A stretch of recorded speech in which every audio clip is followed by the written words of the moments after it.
اور قیامت کے دن پیارے نبی صلی اللہ علیہ وسلم کا سچا فرمان، زیادہ تر لوگ اپنی زبان کی وجہ سے اللہ کے عذاب کا شکار ہوں گے، اللہ کی پکڑ میں آئیں گے، جہنم میں داخل کیے جائیں گے۔ عزیز بھائیو، انشاءاللہ آج کے دن تک جو ہو گیا، ہم نے اللہ تعالیٰ سے معافی مانگنی ہے، استغفار کرنا ہے اور اپنی زبان کی حفاظت کرنی ہے۔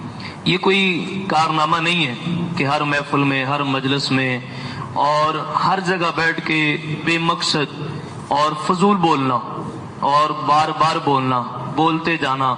اور پھر عزیز بھائیو، یہ کوئی عقل کی علامت بھی نہیں۔ ہاں، اللہ نے بولنے کے لیے زبان دی ہے، کوئی عقل کی بات کریں، علم کی بات کریں اور حکمت اور دانائی کی بات کریں، فہم و فراست کی بات کریں، لوگوں کی بھلائی کی بات کریں، خیر کی بات کریں۔ نبی رحمت صلی اللہ علیہ وسلم نے یہی تو حکم دیا ہے کہ مومن مسلمان کو چاہیے کہ جب بھی بولے ہمیشہ اپنی زبان سے خیر کے کلمات ادا کرے یا پھر او لیصمت، خاموش رہے۔ لیکن یہ پھر بھی دانتوں کو پھاڑ کے، ہونٹوں کو کھول کے بولتی ہے، اور اتنا بولتی ہے، بے مقصد بولتی ہے۔ اگر میں ایسے کہوں تو عزیز بھائیو شاید غلط نہیں ہوگا کہ ہمارے خاندانوں میں، ہمارے قوم قبیلے میں، معاشرے میں، برادری میں اور پوری دنیا میں جو سب سے زیادہ فسادات ہیں، لڑائی جھگڑے، قتل و غارت اور مار کٹائی اور نفرتیں، عداوت، بغض، کینہ، یہ زبان کی ہی پیداوار ہے۔ زبان ہی شروع کرتی ہے، پھر آگے کام بڑھتا ہے، پھر ہاتھ چلتے ہیں، پاؤں چلتے ہیں، نہ جانے کہاں تک صورتحال پہنچ جاتی ہے۔ ہم نے تو بڑوں سے ہی سنا ہے کہ زبان تخت پر بھی بٹھا دیتی ہے، تختہ دار پہ بھی لٹکا دیتی ہے۔ اب یہ بندے کے بول ہیں، یہ بندے کی گفتار ہے، یہ بندے کے بولنے کے انداز اور طریقے ہیں۔ بولنے سے ہی بندہ لوگوں کے دلوں میں راج کر لیتا ہے، اور بولنے سے ہی بندہ محفلوں اور مجلسوں سے ذلیل اور رسوا ہو کے نکال دیا جاتا ہے اور اس کو دھتکار دیا جاتا ہے، لوگ دیکھنا ہی پسند کرتے۔ یہ سارے زبان کے کارنوں میں۔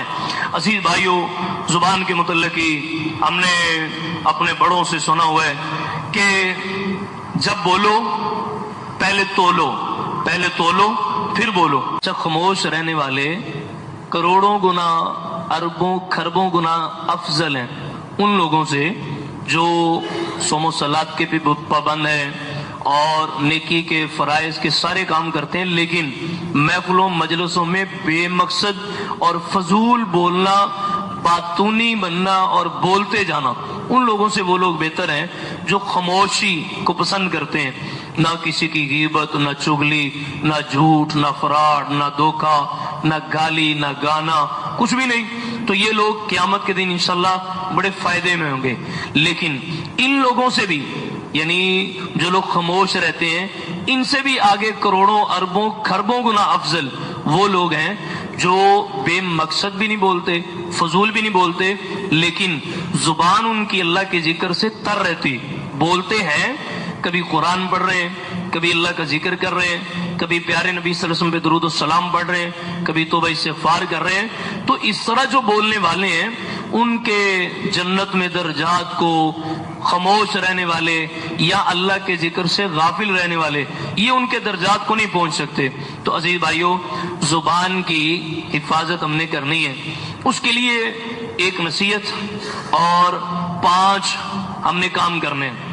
زبان کی حفاظت کے لیے ایک طاقتور بہترین جو عمل ہے نا، جس کو اللہ کی رضا کے لیے میں نے بھی انشاءاللہ اپنانا ہے، آپ نے بھی اپنانا ہے، اور اس کے بعد زبان کا بہتر استعمال کرنے کے 5 طریقے ہیں۔ وہ ہم نے 5 طریقے انشاءاللہ ساری زندگی اپنے پلے باندھ کے رکھنے ہیں۔ زبان کی حفاظت کا ایک بہترین جو عمل ہے نا، جس کے بغیر میں اور آپ زبان کی حفاظت کر ہی نہیں سکتے، وہ ہے برداشت۔ لوگوں کے رویوں کو، لوگوں کی غلطیوں کو اور لوگوں کے جو معاملات ہیں جو مجھے اچھے نہیں لگ رہے، تو میں اگر برداشت کر لوں اور صبر کر لوں اور معاف کرنے کا میرے اندر اللہ کی توفیق رحمت سے جذبہ ہو، تو انشاءاللہ میں غصے میں بولوں گا نہیں۔ جب میں غصے میں بولوں گا نہیں تو گالی نہیں نکلے گی، کسی کو میں تکبر اور فخر کے لہجے میں حقیر سمجھوں گا نہیں۔ جب میں نے اگنور کر دیا کسی غلطی کو برداشت کر دیا، جب میں نے معاف کرنا سیکھ لیا تو انشاءاللہ میری زبان سے غصے کی وجہ سے نکلنے والے فتنے، فساد، لڑائی جھگڑے اور قتل و غارت کی بنیاد بننے والے جتنے بھی جملے ہیں ان کا تو خاتمہ ہو جائے گا۔ جس نے اپنے جذبات پہ قابو پانا، اپنے غصے کو برداشت کرنا، غصے کو کنٹرول کرنا نہیں سیکھا، وہ اپنی زبان کی حفاظت نہیں کر سکتا۔ تو عزیز بھائیوں، اب ہماری بیوی، ہمارے بچے، ہمارے بھائی ہیں، ہماری بہنیں ہیں، ایون کہ ماں باپ بھی، ہم ایک گھر میں رہنے والے بہن بھائیوں کی اور بیوی بچوں کی آپس میں نیچر نہیں ملتی، ہر کسی کا مزاج، طبیعت اور ہر کسی کا جو رویہ ہے وہ الگ ہے۔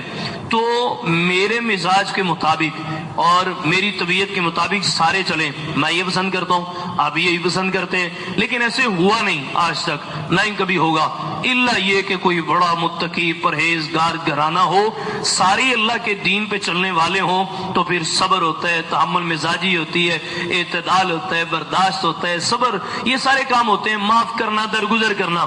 لیکن چونکہ دین کے معاملات میں اللہ معاف کرے ہمارے اندر بڑی کمزوریاں ہیں، بڑی کوتاہیاں ہیں، کسی معاملات میں میں بڑا خراب ہوں، بگڑا ہوا، کسی معاملات میں آپ کے اندر کمی کوتاہی ہوگی، تو مزاج جب ایک جیسے نہیں، مزاج مختلف ہے، اس لیے پھر میری اور آپ کی رائے کا ٹکراؤ اور اختلاف ہوتا رہے گا۔ حکم کیا ہے؟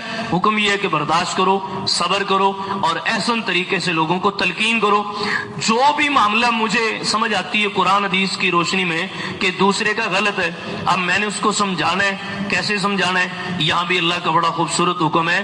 حضرت موسیٰ علیہ السلام جا رہے ہیں فرعون کے دربار میں، فَقُولَا لَهُ قَوْلًا لَيِّنًا لَعَلَّهُ يَتَذَكَّرُ أَوْ يَخْشَىٰ۔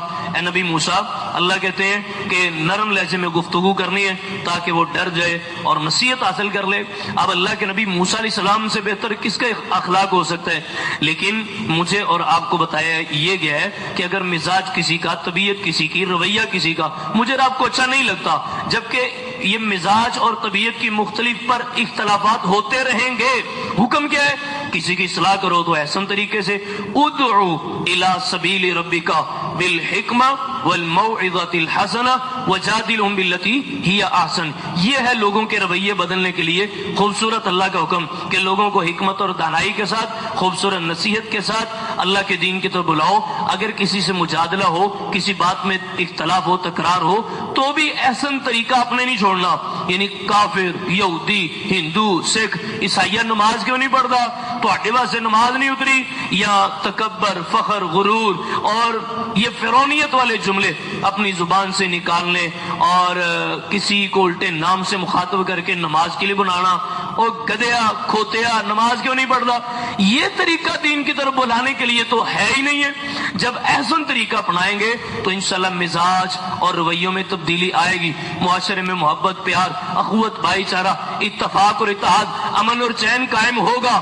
سمجھانے والوں کا اپنا اخلاق اچھا نہیں، اسی وجہ سے تو آج زیادہ تر ہمارے گھر والوں سمیت معاشرے میں امت مسلمہ اللہ کے دین سے دور ہے۔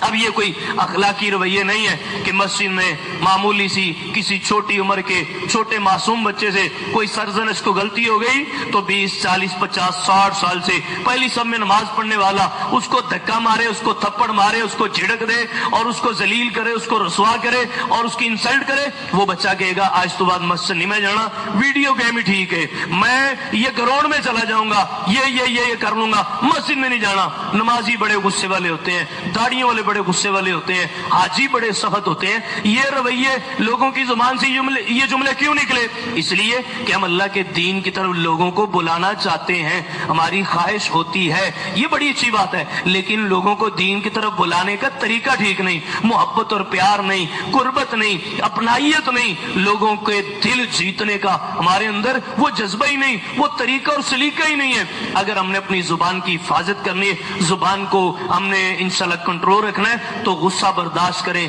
اور لوگوں کو درگزر کرنا، لوگوں کو معاف کرنا سیکھیں، اور زبان کا سب سے جو بہترین استعمال ہے نا، اس کے 5 طریقے۔ یہ آج کے درس کی آخری انتہائی مختصر بات ہے۔ نمبر 1 صرف اشارہ کرنا ہے، وضاحت پھر انشاءاللہ ہوتی رہے گی کسی نہ کسی موضوع کی صورت میں۔ اپنی زبان کا بہترین استعمال، سب سے پہلا طریقہ اللہ تعالیٰ کا ذکر کرتے رہا کریں، صبح، دوپہر، شام، دن، رات، ہفتے، مہینے،